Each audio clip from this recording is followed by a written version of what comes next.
السلام خوتي وخواتاتي، كنتمنى تكونوا بخير وعلى خير ولقاكم هذا الفيديو في احسن الاحوال وصحه جيده.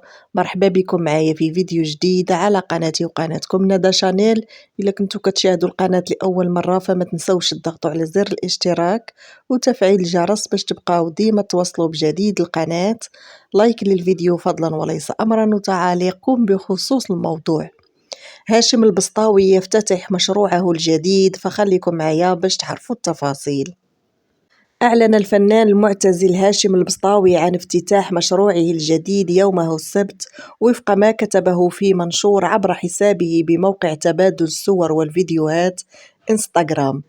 وكشف هاشم البسطاوي في منشور عبر الانستغرام عن افتتاح محل بمدينة المحمدية خاص ببيع العطور، والذي أطلق عليه اسم بسطاوي بيرفيوم.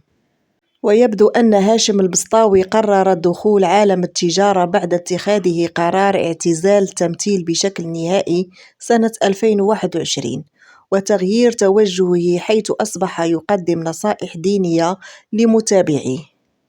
يشار إلى أن نجل الفنان الراحل محمد البسطاوي فاجأ متابعيه ومحبيه قبل حوالي 4 سنوات بخبر اعتزاله الفن، موجها طلبا لجمهوره بحذف صوره من كل الأعمال التي شارك فيها. فكما سمعت خوتي، فهاشم البسطاوي من بعد الاعتزال ديالو الفن بشكل نهائي كيتجه لعالم التجارة وافتتح محل لبيع العطور بمدينة المحمدية.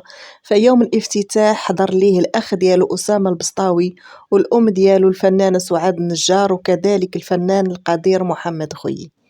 فهنا كنكون وصلنا لنهاية الفيديو، شكرا لكم على المشاهدة، ما تنسوش لايك فضلا وليس أمرا. إلى اللقاء مع فيديو قادم إن شاء الله.